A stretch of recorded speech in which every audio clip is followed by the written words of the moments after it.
LFM, l'invité du 6-9. Aujourd'hui, on vous propose de se balader dans le plus grand aquarium vivarium de Suisse qui contient 8000 poissons et plus de 100 reptiles et autres amphibiens. En dehors de ça, l'agenda est bien rempli. Il s'agit d'Aquatis et ce n'est pas Patrick Zanello qui va nous dire le contraire. Bonjour Patrick. Bien le bonjour à LFM. Vous êtes le directeur marketing d'Aquatis à Lausanne et il paraît que quelques rares personnes ne sont pas encore venues à Aquatis. Alors qu'est-ce que vous pourriez leur dire pour présenter tout ça ? Venez vous faire plaisir. Tout d'abord, samedi, on a prévu un rendez-vous exceptionnel pour vous.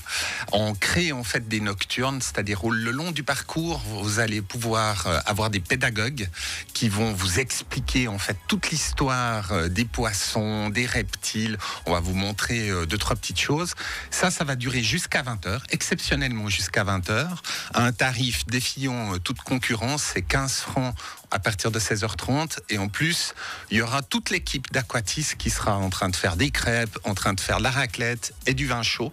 Je crois que pour Guillaume, c'est important le vin chaud. Oui, toujours. Il a sa réputation. Fondu et vin chaud, mais là, du coup, raclette, on prend aussi. Qu'est-ce qu'on va pouvoir y voir alors durant cet événement, concrètement ? Alors concrètement, on est dans l'aquarium normal avec toute sa partie naturelle et sa découverte des poissons. Et de l'autre côté, on aura des pédagogues qui seront vraiment le long du parcours en train d'expliquer aux visiteurs qu'est-ce qu'ils peuvent voir et leur donner quelques détails. C'est des gens passionnés. Donc à partir du moment où vous êtes passionné, généralement, la connexion se passe très bien entre les familles, avec les enfants et avec les parents, voire les grands-parents. Et là, on accueille vraiment une population très vaste. On a créé les nocturnes, en fait, déjà depuis 2 semaines. Et on accueille beaucoup de monde, beaucoup de Suisses alémaniques. Entre autres, j'étais surpris samedi dernier en train de faire mes raclettes et d'accueillir et de devoir parler en allemand ou en Zuriduc. C'était assez surprenant et assez amusant. Et nocturne ou pas, à Aquatis, on va justement pouvoir voyager à travers les 5 continents grâce à tous les animaux que vous avez. C'est le principe, effectivement. Depuis son ouverture en 2017, l'aquarium a été conçu autour des 5 continents, mais de l'eau douce. C'est vraiment le fil rouge tout au long de la découverte de l'aquarium.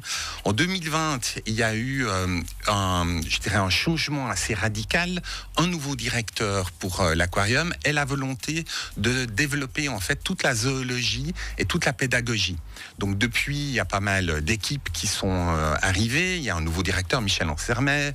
Il a amené en fait des gens nouveaux, des gens absolument passionnés, des scientifiques, pour raconter l'histoire en fait de la biologie et puis pouvoir amener en fait ce contact-là avec le public et pouvoir créer des ponts. Parce que pour nous, c'était important de pouvoir développer la partie conservation, préservation et d'expliquer ce qui a été fait autour de ça. On peut pas montrer forcément grand-chose. Parfois, c'est des petits poissons, donc finalement, vous voyez pas grand-chose. Mais derrière tous ces petits poissons, il y a plein d'histoires. Et aujourd'hui, vous savez comme moi que les poissons sont ils sont une espèce en voie de disparition. Donc, il faut pouvoir les protéger, il faut pouvoir les conserver et pouvoir développer les espèces. Et avant de revenir un peu sur la conservation, justement, ça fera peut-être le lien. Il y a des balades thématiques qui sont organisées. On a l'or bleu, donc c'est en rapport peut-être avec l'eau. On a aussi les fake news sur les animaux, les légendes aussi sur les croyances. Il y a plein de parcours différents. L'idée, c'est de pouvoir accompagner des visiteurs à travers des visites guidées qui ne sont pas juste ici aquarium numéro 1, ici aquarium numéro 2. On suit un thème. Absolument. Et de pouvoir raconter en fait une histoire qui puisse passionner petits et grands. L'idée d'Aquatis, c'est vraiment de pouvoir accueillir la famille dans le sens le plus large du terme. Donc vous voyez des petits-enfants, mais vous voyez aussi des grands-parents en semaine. Généralement, quand il n'y a pas grand monde, ils aiment bien pouvoir profiter de pouvoir faire ce type de visite-là, être en contact et qu'on leur raconte des histoires. Mais à la fin, votre expérience, en fait, où qu'elle soit dans n'importe quel musée, qu'elle soit dans n'importe quel zoo, vous la vivez différemment si je vous raconte quelque chose avec passion. Et là, c'est ce que font les pédagogues. Et on a pu lire fin de l'année dernière qu'Aquatis avait sauvé des tritons calabrais, une espèce en voie de disparition. Donc là aussi, vous êtes très engagé dans la sauvegarde des espèces. Alors on n'est pas tout seul évidemment dans cette expérience, c'est un travail fait avec nos amis italiens, mais c'est vrai qu'il y avait la volonté de vouloir en fait sauver une espèce qui est le triton calabrais, qui se trouve dans les montagnes en Calabre en Italie. On a ramené 40 tout petits poissons qu'on a ramenés en fait en Suisse, et on va en remettre 1200, un peu plus de 1200 dans l'eau, sans doute au mois de mai ou au mois de juin, avant l'été. Et là, il y a tout un travail qui a été fait avec les biologistes. Alors pour la petite histoire, mais ça c'est juste pour le fun, en fait ces poissons, ils ont été ramenés avec un avion privé. Une personne qui a été passionnée par cette histoire et qui voulait pas que cette espèce de poisson disparaisse, nous a mis en fait un avion privé à disposition. Donc on a pu ramener les 40 petits spécimens par avion, atterrissage à la Blécherette, et puis une voiture spéciale qui a amené tout ce monde-là à Aquatis. C'était une expérience particulière. Et ça, c'est quelque chose qui se passe assez régulièrement, donc d'avoir des espèces qui vont être, on va s'en occuper et ensuite peut-être en relâcher une partie. Alors c'est un travail qui est fait avec d'autres collègues de différents zoos. Et puis effectivement, la volonté, c'est de pouvoir accompagner ce travail-là, mais aussi de pas juste ramener les poissons puis les mettre à l'eau. C'est-à-dire d'avoir tout un travail aussi avec les populations locales. Là, c'est plus facile, on est en Italie, mais il y a d'autres pays où c'est un peu plus, je dirais, back to the root, et puis un peu plus compliqué. Mais dans le cas de l'Italie, ça se passe très bien, et on accompagne encore le projet pendant quelques années, où on va suivre cette évolution, voir comment ça se passe, et puis surtout s'assurer que finalement l'espèce reprenne et se redéveloppe.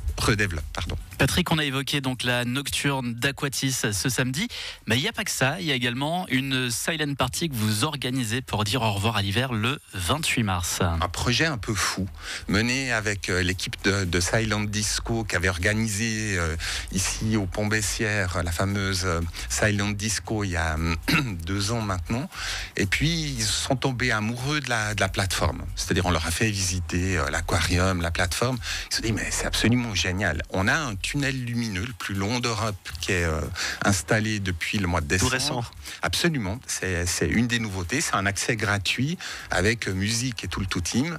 Et l'idée, c'était vraiment de pouvoir dire au revoir et au bonhomme hiver avec un truc un peu spécial. Donc sur la plateforme, avec la fontaine, vous aurez les reflets en fait du tunnel lumineux dans l'eau, un truc assez magique à découvrir effectivement le 28 mars. Il y a déjà plus de 500 casques qui ont été loués, donc on fera le plein sans aucun doute, donc dépêchez-vous si vous voulez prendre le vôtre. Je compte sur vous trois pour nous rejoindre. On sera là pour mettre l'ambiance. Et dernière question, Patrick, vous, quel est votre animal, votre espèce préférée à Aquatis? Alors moi j'ai un petit faible pour le crocodile, pour avoir vu à plusieurs reprises le nourrissage en fait de ces crocodiles.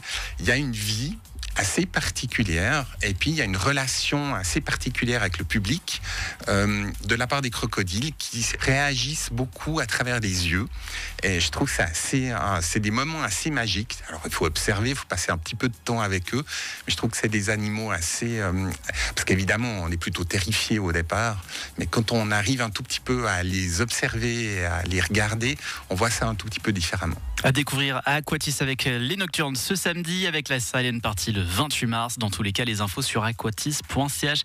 Patrick Zanello, merci beaucoup. Merci à vous. D'excellentes journées.